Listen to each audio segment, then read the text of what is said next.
बिस्मिल्लाहिर्रहमानिर्रहीम। नाजरीन, आज के इस व्लॉग में मैं एक अहम नुक्ता जो है वो डिस्कस करना चाहूँगा, और वो है पाकिस्तान के ऊपर कितना डेट है, कितना कर्ज़ा है, उसको आज डिस्कस किया जाएगा। तो मैं हिस्ट्री के तौर पे ये स्टार्ट करूँगा फ्राम 2008 से। 2008 में जब पाकिस्तान पीपल्स पार्टी की हुकूमत आई तो उनको विरासत में जो कर्ज़ा मिला उस वक़्त वो 6,500 बिलियन रुपीस था। यानी मुशर्रफ की गवर्नमेंट ने पीपल पार्टी की गवर्नमेंट के लिए 6,500 बिलियन रुपीस का कर्ज़ा जो है वो छोड़ा। पीपल पार्टी की गवर्नमेंट जब 2013 में ख़त्म हुई तो उस वक़्त पाकिस्तान के ऊपर 16,000 बिलियन रुपीस का कर्ज़ा जो है वो चढ़ चुका था, जिसका मतलब है कि पीपल पार्टी की गवर्नमेंट ने तकरीबन 146% इसमें इंक्रीज़ किया। 146% ये कर्ज़ा जो है वो इंक्रीज़ हो गया पीपल पार्टी के टेन्योर में। उसके बाद PMLN की गवर्नमेंट आई 2013 में, तो उनकी गवर्नमेंट 2018 में जब फिनिश हुई तो उस वक़्त कर्ज़ा जो है वो 30,000 बिलियन रुपीस हो चुका था, जिसका मतलब है कि PMLN की गवर्नमेंट ने तकरीबन 87% इसमें इंक्रीज़ किया। उसके बाद जनाब इमरान खान साहब की गवर्नमेंट आई, PTI की गवर्नमेंट आई, तो अब तक ये कर्ज़ा जो है वो तकरीबन 47,000 रुपीस बिलियन तक पहुंच चुका है,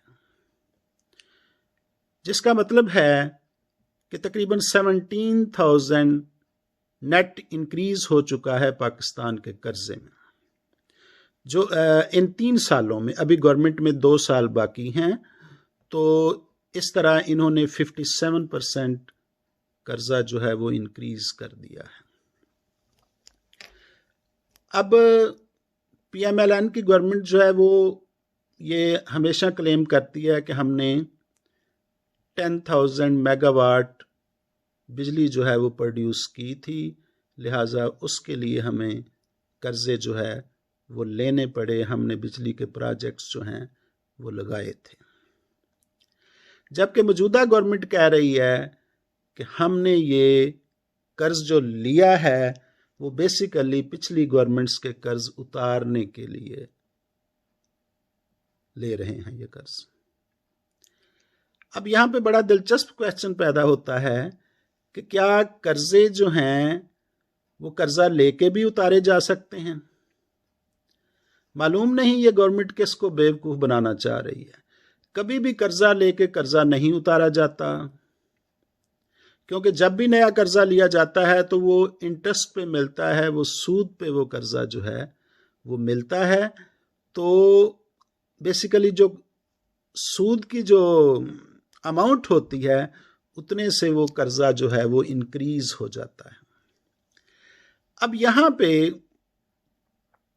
बड़ी इंटरेस्टिंग सूरत हाल है कि पिछली गवर्नमेंट तो चलो क्लेम करती थी कि हमने प्रोजेक्ट्स बना, बिजली के प्रोजेक्ट्स लगाए या सड़कें जो हैं वो तामीर की हैं। मौजूदा गवर्नमेंट जो है वो ना तो कोई प्रोजेक्ट लगा रही है, ना कोई बिजली का प्रोजेक्ट लगा रही है, और ना ही कोई सड़कें तामीर कर रही है, फिर भी कर्जा जो है वो इंक्रीज होता जा रहा है। सिर्फ एक ही प्रोजेक्ट BRT पेशावर का इन्होंने कंप्लीट किया है, जो कि 27 बिलियन से स्टार्ट करके तकरीबन 100 बिलियन तक उसकी कास्ट जो है वो इंक्रीज हो गई, और तब जाके वो प्रोजेक्ट जो है वो कंप्लीट हुआ। ये जो 47,000 बिलियन कर्जा है पाकिस्तान के ऊपर, इसमें तकरीबन 23,000 बिलियन जो है वो एक्सटर्नल डेट है और 24,000 बिलियन रुपीस जो है वो इंटरनल डेट है।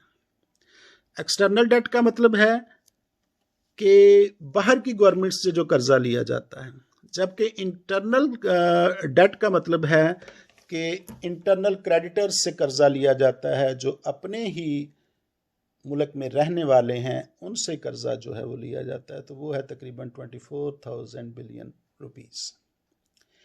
यहाँ पे एक और कर्जा जो है वो डिस्कस होता है जिसको सर्कुलर डेट कहते हैं।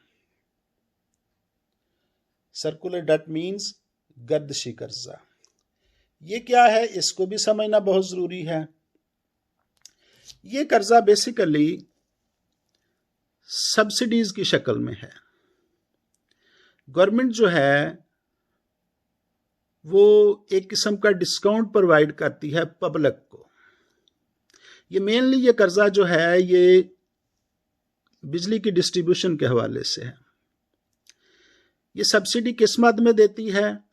ये सपोज एक बिजली का यूनिट जो है वो 30 रुपीज़ पर यूनिट जो है वो प्रोड्यूस किया जा रहा है, लेकिन आम पब्लिक को वो 22 रुपीज़ पर यूनिट पे अगर सप्लाई किया जाता है तो इट मीन्स कि गवर्नमेंट को 8 रुपए का पर यूनिट जो है वो खसारा हो रहा है।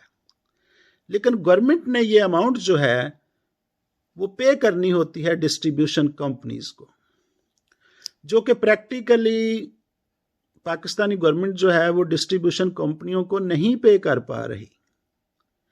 ये जो पे नहीं कर पा रही, ये बेसिकली गवर्नमेंट के ऊपर कर्जे की शक्ल में बढ़ रही है।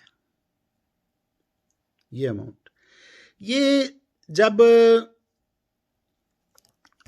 गवर्नमेंट आई अपना पीपल पार्टी की 2008 में, तो इन्होंने जब गवर्नमेंट इनकी फिनिश हुई है 2013 में, तो ये जो कर्जा था, गर्दशी कर्जा, ये था 308 बिलियन रुपीस। जब इनकी गवर्नमेंट पीएमएलएन की गवर्नमेंट 2018 में फिनिश हुई है, यानी 2019 के मिड में, तो उस वक़्त तक ये कर्जा बढ़ के तकरीबन 1100 बिलियन रुपीस हो चुका था, ये गर्दशी कर्जा। अब जबकि ये 3 सालों में ये तकरीबन 2280 बिलियन रुपीस जो है ये कर्जा हो चुका है, जिसका मतलब है कि इस गर्दशी कर्जे में भी तकरीबन 100% इजाफा किया गया है मौजूदा गवर्नमेंट ने तकरीबन 3 सालों में। यानी अब ये जो गर्दशी कर्जा है ये 2280 बिलियन रुपीस है। अब जबकि गवर्नमेंट में जब अपोजिशन में होते थे इमरान खान साहब, तो ये कहा करते थे कि हम इस गर्दशी कर्जे को ज़ीरो पे लेके आएंगे, लेकिन ऐसा हो ना सका। ये कर्जा जो है वो बढ़ता चला गया, कम होने की बजाय ये अब तकरीबन डबल हो चुका है। अब अगेन वो जो साबका गवर्नमेंट थी वो तो कहती थी कि हमें ये जो गर्दशी कर्जा है वो नए प्रोजेक्ट्स लगाने पड़े बिजली के हवाले से, तो उस वजह से ये तकरीबन 308 बिलियन से 1100 बिलियन तक चला गया। अब ये अगेन कह रहे हैं कि ये जो बिजली के प्रोजेक्ट्स जो हैं ये महंगे लगाए गए हैं, ये ज़्यादा कास्टली लगाए गए हैं, इसकी वजह से गर्दशी कर्जा जो है वो बढ़ता चला जा रहा है। अब अगर इसको कंट्रोल ना किया गया तो ये सिचुएशन मज़ीद जो है वो बिगड़ती चली जाएगी। अब मैं कुछ और प्रैक्टिकल हकायक की तरफ आना चाहता हूँ। ये जो डैम फंड है, डैम फंड बेसिकली क्रिएट किया गया था, ये डैम फंड क्रिएट किया गया था बादशाह डैम को बनाने के लिए। उसकी एस्टिमेटेड कास्ट जो है वो 2500 बिलियन रुपीस है बादशाह डैम की। अब जो साकिब निसार साहब हैं, फार्मर चीफ जस्टिस, उन्होंने अनाउंस किया कि हम डैम बनाने के लिए पैसा जो है वो इकट्ठा करेंगे ताकि हमें कर्जा ना लेना पड़े। अब ये बिल्कुल एक हवाई सा क्लेम था। ये पॉसिबल ही नहीं था कि 2500 बिलियन रुपीस जो है वो मांगने तांगने से ये पूरा हो जाएगा। अब ये कहा गया कि जी कंट्रीब्यूशन किया जाए, और सबसे पहले कंट्रीब्यूशन मैं करता हूँ, यानी सुप्रीम कोर्ट के अकाउंट के नाम से ये डैम फंड जो है क्रिएट किया गया। तो उसमें उन्होंने भी अपनी तरफ से कुछ ना कुछ कंट्रीब्यूशन कर दिया, 2 लाख 4 लाख या जितना भी है। अब लोगों को कहा गया कि उसमें पैसा जो है वो डिपॉजिट करवाया जाए ताकि हम फंड जो डैम जो है वो उसको कंस्ट्रक्ट कर सकें, उसको बिल्ड कर सकें। तमाम तर एफर्ट्स के बावजूद भी उसमें सिर्फ 10 बिलियन रुपीस जो है वो इकट्ठा हो सका। ये अलग बात है कि जो इंग्लैंड में, बरतानिया में, लंदन में जो मुहिम चलाई गई उसमें कुछ कैश अमाउंट भी इकट्ठी हुई थी, वो डायरेक्टली बैंक अकाउंट में, सुप्रीम कोर्ट के अकाउंट में नहीं आई थी। मालूम नहीं कि वो अमाउंट किधर चली गई। एनी हो, ये कुछ ऐसा था कि अगर हम कोई चीज़ जो है वो 2500 रुपये में मिलती है, लेकिन हम पूरा जोर लगा के सिर्फ 10 रुपये जो है वो इकट्ठे कर सकें, तो ये मुमकिन ही नहीं था कि भीख मांगने से डैम जो है वो बन जाए।